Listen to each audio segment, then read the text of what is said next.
Hello hello hello. अच्छा, तो अ, शुरू करते हैं हम। ठीक है। तो बेसिक्स ऑफ कंप्यूटर ना, कि हम आज के टॉपिक में ये सीखेंगे कि कंप्यूटर काम कैसे करता है और इसके कोर कंपोनेंट्स क्या होते हैं। मतलब कि इसके बगैर कंप्यूटर अधूरा है, ये लाजमी लाजमी कंप्यूटर को नीड होती है इसकी। ठीक है। तो इसमें मैं आपको बेसिक्स बताऊंगा कंप्यूटर की। ठीक है। What is a computer, computer क्या होता है। ठीक है।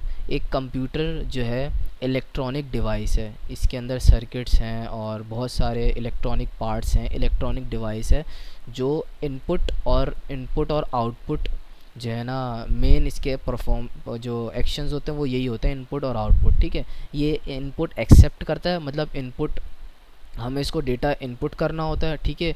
और ये उस डेटा को प्रोसेस करता है और इसको स्टोर करता है और फिर आउटपुट दिखाता है। ठीक है। इसकी एक बहुत सिंपल एग्जांपल मैं आपको ये बता दूं कि अगर आपको कैलकुलेट करना है, कुछ भी कोई भी नंबर कैलकुलेट करना है, आपको प्लस करना है, एडिशन करना है, तो आप 1 + 1 इक्वल्स टू करते हैं। ठीक है। इक्वल्स टू 2 होता है। ठीक है। ये कंप्यूटर को पता कैसे चलेगा कि आपने 1 और +1 करना है, तो आपके पास कीबोर्ड आ जाता है एज अ इनपुट डिवाइस। ठीक है। तो आप वहाँ पे 1 प्रेस करते हैं और फिर की कंप्यूटर को पता लग जाता है कि आपने 1 प्रेस किया है। सेम इसी तरह प्लस प्रेस करते हैं तो उसको भी पता लग जाता है, और इसी तरह 1 दोबारा प्रेस करते हैं तो 1 + 1, और फिर आप जब इक्वल्स टू प्रेस करेंगे तो उसको पता लग जाए कि आपने इक्वल्स टू करना, और वो जो सीपीयू है उसको पता है कि 1 + 1 2 होता है, क्योंकि वो स्मार्ट इनफ है इस कैलकुलेशन को परफॉर्म करने के लिए। ठीक है। तो हमारे पास कंप्यूटर की डेफिनेशन ये होती है कि वो एक इलेक्ट्रॉनिक डिवाइस है और वो डेटा को प्रोसेस करता है इनपुट के अकॉर्डिंग, और फिर उसी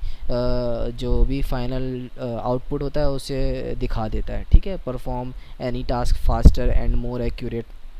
ये आपको पता है कि कंप्यूटर में कोई भी टास्क जो है वो बहुत तेज़ी से और एक्यूरेटली होते हैं, कभी भी कंप्यूटर गलत नहीं हो सकता। कंप्यूटर एरर्स ज़रूर शो कर देगा लेकिन वो गलत नहीं होगा। ठीक है। उसे पता है कि अगर 0 से डिवाइड करेंगे तो 0 एरर ही दिखाना है, लेकिन उसे वो कभी कभी भी उसको गलत नहीं परफॉर्म करेगा। तो कंप्यूटर हमेशा एक्यूरेट होता है अगर आप उसको सही डेटा दें तो अगर हम दूसरी स्लाइड पर जाएँ तो हाउ कंप्यूटर ऑपरेट्स। ठीक है। कंप्यूटर कैसे ऑपरेट होता है। तो कंप्यूटर वही जो मैंने अभी आपको प्रोसेस बताया, इसमें भी सेम वही है। इनपुट, आप डेटा इंटर करते हैं सिस्टम के अंदर, कोई भी आप डेटा इंटर करें, कीबोर्ड से कर लें, आप माउस से कर लें, और बहुत सारे टाइप्स होती हैं डेटा को इंटर करने की। ठीक है। आप कोई भी डेटा इंटर करते हैं, इमेज लेते हैं आप, मिसाल के तौर पे तस्वीर भी लेते हैं, तो वो भी आप एक डेटा उसको दे रहे हैं। ठीक है। कैमरे के थ्रू, तो ये आप डेटा इनपुट करते हैं। ठीक है। अब प्रोसेसिंग जो होती है वो सीपीयू का काम होता है। सीपीयू जो है वो ब्रेन होता है कंप्यूटर का, तो जो भी वो प्रोसेस कर रहा होता है, जो भी काम ब्रेन से रिलेटेड होता है, जो ब्रेन को प्रोसेस करना होता है, वही सीपीयू करता है। ठीक है। जो ह्यूमन, एक इंसान के अंदर कोई भी फैसला लेना होता है तो वो ब्रेन लेता है। ठीक है। तो उसी तरह से कंप्यूटर के अंदर जो भी फैसले लेता है वो सीपीयू लेता है। सीपीयू ही सबको बताता है कि आपको क्या करना है, आपको क्या करना है। तो सीपीयू उस डेटा को इंटरप्रेट करता है, यानी लेता है और उसको एग्जीक्यूट करता है, उस इंस्ट्रक्शन को एग्जीक्यूट करता है। अगर आप उसे प्लस बोलेंगे तो वो प्लस ही करेगा, वो माइनस नहीं करेगा।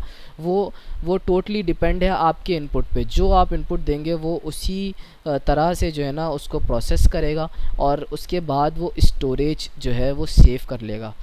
सेव कहाँ करेगा, सेव जो है वो स्टोरेज में करेगा। स्टोरेज दो टाइप्स की होती हैं, एक टेम्पररी होती है और एक परमानेंट होती है। ये मैं आपको बाद में दूसरी स्लाइड में बताऊंगा। अभी आप इसको इस तरह समझ लें कि टेम्परली आप स्टोर करते हैं रैम के अंदर और परमानेंटली हार्ड ड्राइव के अंदर स्टोर करते हैं। तो कोई भी ऐसा डेटा है जो आपको सालों साल स्टोर रखना है और आप चाहते हैं कि मैं उसे बाद में भी यूज़ कर सकूं, तो आप उसे हार्ड ड्राइव के अंदर स्टोर करते हैं। और अगर आपको कोई भी डेटा इंस्टेंट आपको बस स्टोर रखना और आपको रिज़ल्ट देखना और बस आप भूल जाएं, तो उसकी एक बहुत ही अच्छी एग्जांपल कैलकुलेटर की है कि आप इक्वल्स टू करते हैं और आप देखते हैं कि आपका डेटा आ चुका है स्क्रीन पे 1 + 1 2, और आप फिर कंप्यूटर बंद करके चले आते हैं। तो आपको जो 1+1 2 दिखाया था वो रैम के अंदर स्टोर था। जैसे ही आप कंप्यूटर बंद करके चले गए तो आपका डेटा चला गया। अब वो 1+1 दोबारा आपको देखने के लिए 1+1 2 जो था वो आपको दोबारा देखने के लिए दोबारा से आपको इनपुट देना होगा 1+1 2,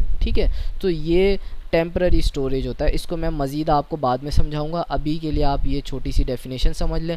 और आउटपुट जो आपने 2 देखा, जो आपको अपनी स्क्रीन पे नज़र आया, जो आपको मॉनिटर के अंदर नज़र आया, वो था आपका आउटपुट। आप आउटपुट बहुत तरह के हो सकते हैं। अभी जो मैंने एग्जांपल दी है 1+1 की, उसका आउटपुट जो है वो मॉनिटर पर आएगा, उसका आउटपुट आपको स्पीकर्स पर नहीं आएगा, ठीक है। स्पीकर्स पर आपको 2 नज़र नहीं आएगा, स्पीकर से आपको आवाज़ नज़र आएगी। आप कोई भी इनपुट, मिसाल के तौर पे आप माइक से इनपुट दे रहे हैं, ठीक है। मैं अभी माइक से आपको आवाज़ पहुंचा रहा हूं, ठीक है। तो इसका आउटपुट कहाँ आएगा? स्पीकर्स में आएगा, आपके स्पीकर्स में आएगा। तो मेरे माइक से इनपुट हुआ, सीपीयू ने प्रोसेस किया और मैंने उसको परमानेंटली स्टोर कर लिया। अब परमानेंटली जब मैंने स्टोर किया और जब आप उसको देखेंगे तो आपके पास आउटपुट आएगा स्पीकर्स के अंदर। ये प्रोसेस होता है कंप्यूटर्स के अंदर। अब बीच में जो क्लाउड स्टोरेज आ रही है, यूट्यूब वगैरह कहाँ स्टोर कर रहे हैं, वो बहुत ही कॉम्प्लिकेट और आगे की चीज़ है, वो आपको अभी नहीं समझनी। अभी आपको बेसिक्स समझनी है जो मैंने आपको बताई है, ठीक है। अभी आपको ये मॉनिटर और आउटपुट और ये इनपुट से लेके आउटपुट तक का मैंने आपको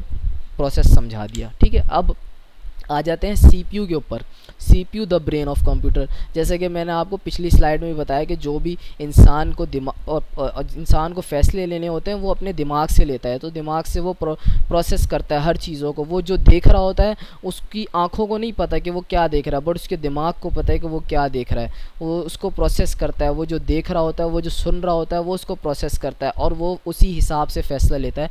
सेम इसी तरह सीपीयू का भी काम है कि वो जो भी इनपुट आप उसको दे रहे होते हैं वो उसको इंस्ट्रक्शन को एग्जीक्यूट करता है, कैलकुलेशन परफॉर्म करता है, लॉजिकल ऑपरेशंस करता है और उसी को जो है आपको आउटपुट देता है उसी का, ठीक है। अभी कंट्रोल यूनिट है, अर्थमेटिक लॉजिक यूनिट है, रजिस्टर्स हैं। ये जो है सीपीयूज़ का ये पार्ट्स होते हैं कि कौन से यूनिट कंट्रोल करेगा और कौन से मतलब लॉजिकल ऑपरेशंस परफॉर्म करेगा। रजिस्टर्स हैं, जो भी इसके पार्ट्स हैं वो सीपीयू के जो हैं अलग अलग पार्ट्स हैं। बस आपको बेसिक समझनी है इस टॉपिक में कि सीपीयू क्या काम करता है। वो कोई भी चीज़ को देखेगा, उसको परफॉर्म देखेगा, मतलब उसकी जो ज़ुबान है उसमें देखेगा 0101 में, और उसको परफॉर्म करेगा, उसको रीड करेगा, उसको परफॉर्म करेगा और वो 0101 में आंसर देगा। बट वो आपको कंपाइल होके मिलेगी, वो आपको 0101 में नहीं बट आपको आपकी लैंग्वेज में मिलेगी। जो भी इमेज है, आपको इमेज देखनी है, आपको इमेज में मिलेगी। अगर आपको नंबर्स में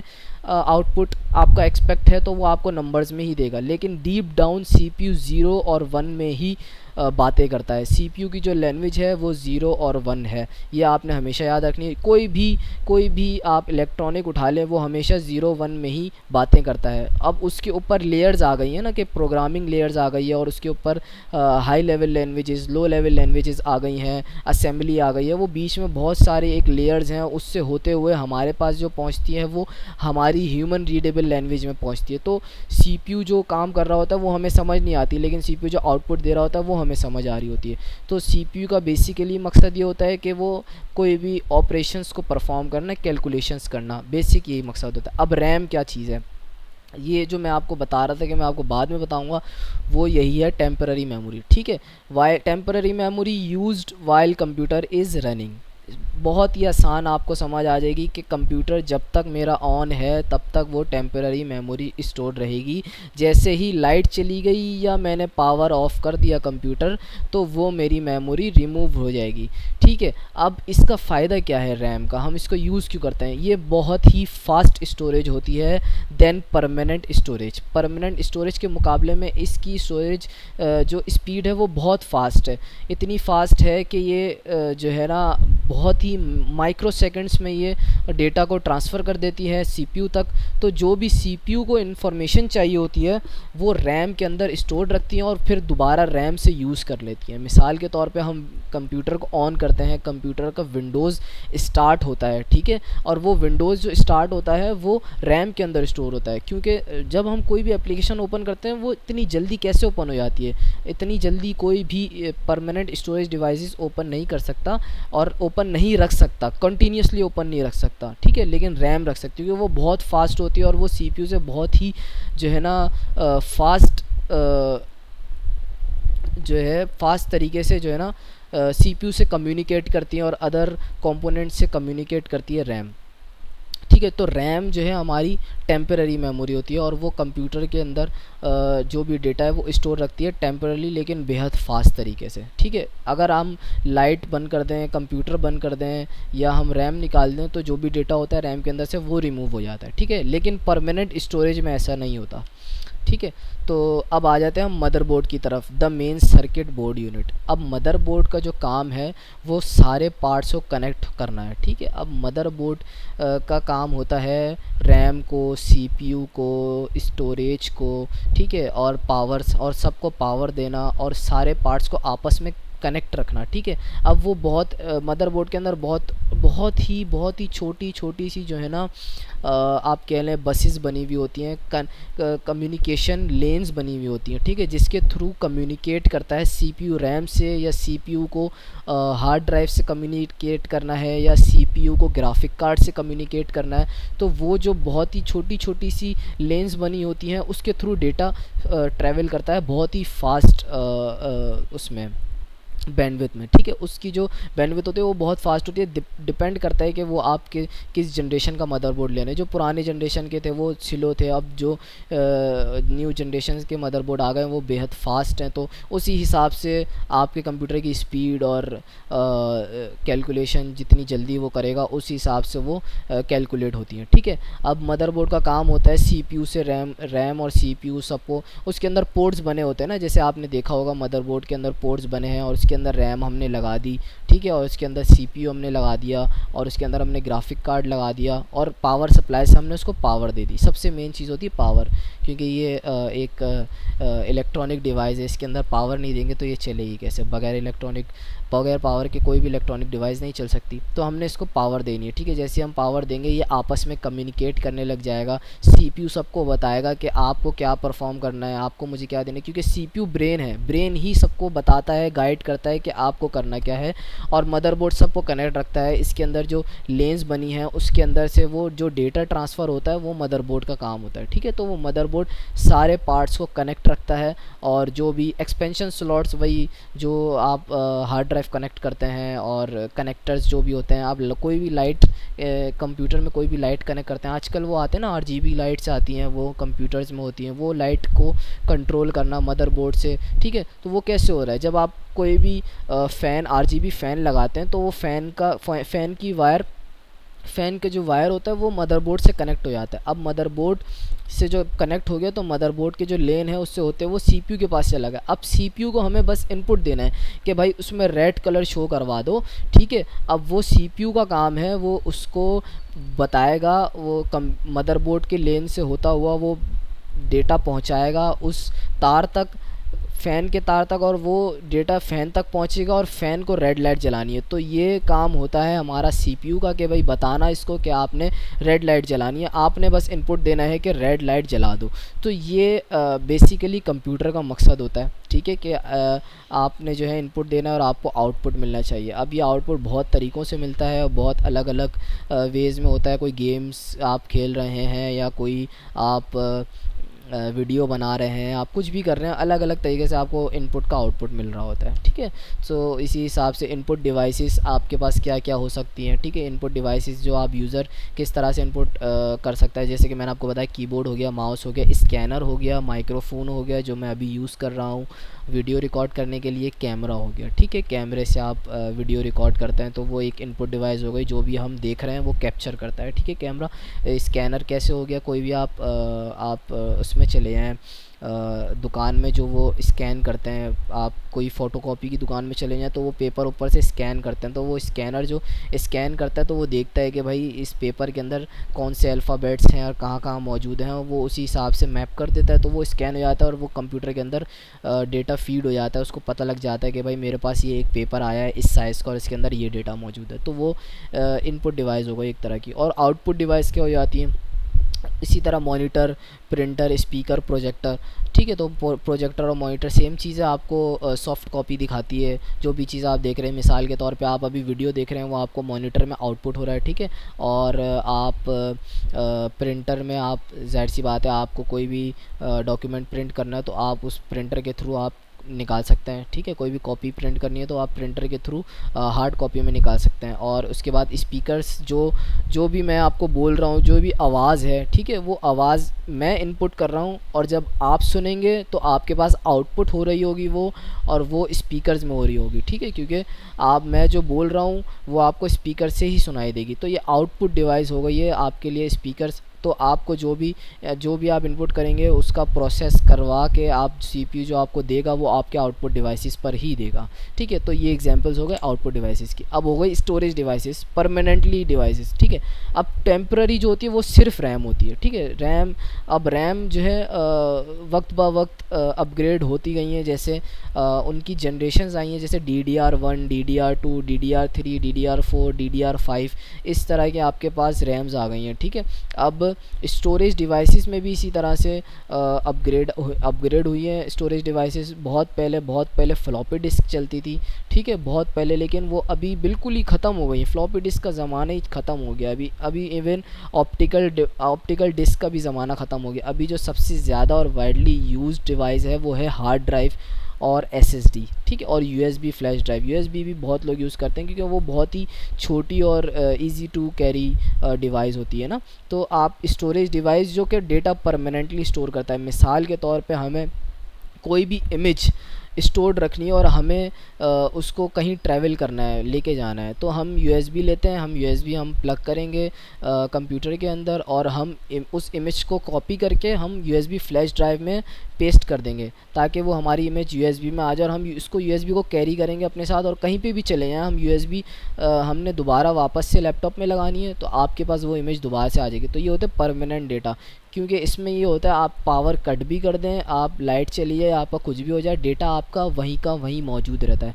तो आप अभी जो सबसे ज़्यादा यूज़ होता है वो SSDs यूज़ करते हैं, क्योंकि ये बहुत फास्ट हो चुकी हैं पहले के मुकाबले में ना। और हार्ड ड्राइव भी बहुत ज़्यादा यूज़ करते हैं लोग, क्योंकि हार्ड ड्राइव की लाइफ बहुत ज़्यादा अच्छी होती है। हार्ड ड्राइव आप 10 साल, 12 साल, 15 साल तक यूज़ कर सकते हैं, इसकी हेल्थ बहुत अच्छी रहती है और ये बहुत लॉन्ग टर्म चलती है। और SSDs भी आप यूज़ करते हैं, और USB ड्राइव भी बहुत ज़्यादा लोग यूज़ करते हैं, क्योंकि ये ईज़ी टू कैरी है, और ये जो है आप समझ लें ये पोर्टेबल है। आप कहीं पे भी कोई भी डेटा इसमें रखें और आप कहीं पे भी लेके इसको निकल जाए, लेकिन ये उतनी फास्ट नहीं होती SSD के मुकाबले में, ठीक है। तो जो चीज़ जिन चीज़ों के आपके पास फ़ायदे हैं उसके नुकसानात भी हैं। जैसे SSD बहुत फास्ट है लेकिन इसकी लाइफ बहुत कम होती है, और हार्ड ड्राइव जो है SSD के मुकाबले में स्लो है लेकिन इसकी लाइफ बहुत ज़्यादा होती है। और सेम इसी तरह USB फ्लैश ड्राइव, इसकी स्पीड भी स्लो है और इसकी लाइफ भी इतनी कम होती है, लेकिन ये पोर्टेबल है, ठीक है। तो आप इसको कहीं पे भी कैरी कर सकते हैं। ये बहुत ही छोटी होती है, बहुत ही एक फिंगर के साइज़ की होती है, फिंगर से भी समझे छोटी होती है, और इसको आप जेब में आसानी से ले जा सकते हैं। तो अब हमारे पास जो टॉपिक है हमारा वो ओवरऑल ये है था कि कंप्यूटर हमारा किस तरह से काम करता है और इसके कोर कंपोनेंट्स क्या होते हैं, ठीक है। कंप्यूटर जो भी डेटा है वो मैं दोबारा से आपको रिपीट कर देता हूँ। कंप्यूटर इनपुट लेता है यूज़र से, जो भी उसका ऑपरेटर बैठा है उससे इनपुट लेगा, उसको प्रोसेस करेगा, उसको स्टोर करेगा या उसका आउटपुट दिखाएगा, ठीक है। और उसके जो भी प्रोसेस करने का जो उसको हमने उसको दिया है, क्या नाम है, हमने उसको बोला है कि भाई आपको प्रोसेस करना है, तो वो होता है CPU, सही है। हमने जो भी काम देना है वो CPU को देना है, ठीक है। CPU का काम है आगे सारे प्रोसेसेस करना। CPU के अंदर हमने प्रोग्राम्ड कर दिया है। मिसाल के तौर पे CPU की एक बहुत अच्छी एग्जांपल ब्रेन ही है। ह्यूमन ब्रेन हम सोच सकते हैं वो CPU कर सकता है, लेकिन CPU की ताकत ह्यूमन ब्रेन से डिफरेंट है, क्योंकि ब्रेन खुद ब खुद सोच सकता है। हम खुद ब खुद सोचते हैं, कोई नई चीज़ सोच सकते हैं। CPU कुछ भी नया नहीं सोच सकता। CPU वही करेगा जो आप उसको इनपुट देंगे, ठीक है। CPU वही करेगा जो आप उसको इनपुट देंगे, ठीक है। CPU कभी भी गलत नहीं हो सकता। अगर आप CPU को कह देंगे, अगर आपने प्रोग्राम में लिख दिया, जो भी प्रोग्रामर्स हैं, अगर आप मज़ीद आगे पढ़ते हैं यूनिवर्सिटी में अगर आप पढ़ेंगे तो आपको प्रोग्रामिंग की थोड़ी नॉलेज देंगे वो, ठीक है। जब आप प्रोग्राम में लिख देंगे कि 1 + 1 = 3, तो आप CPU को जब भी 1+1 देंगे तो वो 3 ही बताएगा, क्योंकि CPU को क्या बताया गया है, CPU को ये बताया गया है कि भाई 1+1 3 होता है। CPU को अगर 1+1 बताएं 2 बताएंगे तो वो 2 ही बताएगा। तो CPU को समझ लें कि हमने ट्रेन कर दिया है बहुत सारे डेटा से कि भाई आपने ये इसका ये चीज़ देना है, तो इसके जो CPU जो भी कैलकुलेशन परफॉर्म कर रहा होता है उसके पीछे कोई ना कोई इनपुट होता है, ठीक है।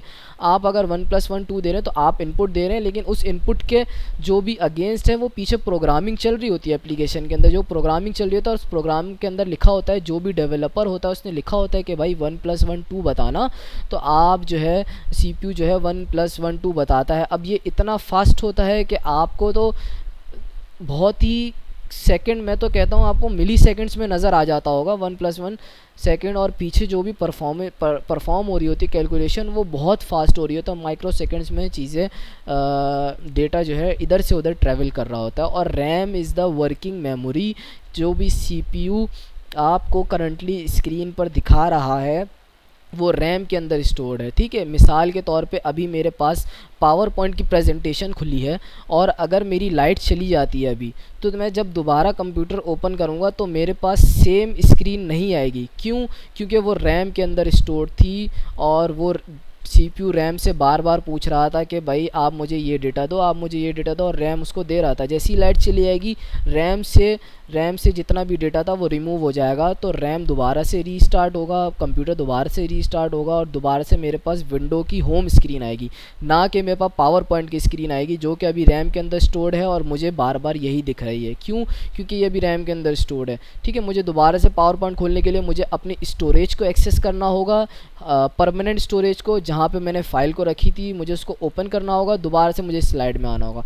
तो ये फ़ायदा है रैम का कि मुझे अभी वो बहुत ही जल्दी मुझे दिखा रहा है कि भाई मेरे पास जो है, हमारे पास एक पावर पॉइंट की प्रेजेंटेशन खुली है, ठीक है। और दूसरी चीज़ मदरबोर्ड कनेक्ट्स एवरीथिंग टुगेदर, ये भी मैंने आपको बता दिया है। इनपुट आउटपुट डिवाइसेस क्या होती हैं वो भी मैंने बता दिया है, और स्टोरेज डिवाइसेस जो परमानेंटली डेटा को सेफली स्टोर रखते हैं वो भी मैंने आपको बता दिया है कि क्या होता है। सो आई होप आप लोगों को सब समझ आ गई होगी। अगर कोई भी क्वेश्चंस हैं आपके तो वो मुझे कमेंट में करके बता दें, मैं आपको अच्छे से समझा दूँगा, ठीक है। तो कुछ भी आपके सवालात हों तो वो आप मुझसे पूछ सकते हैं।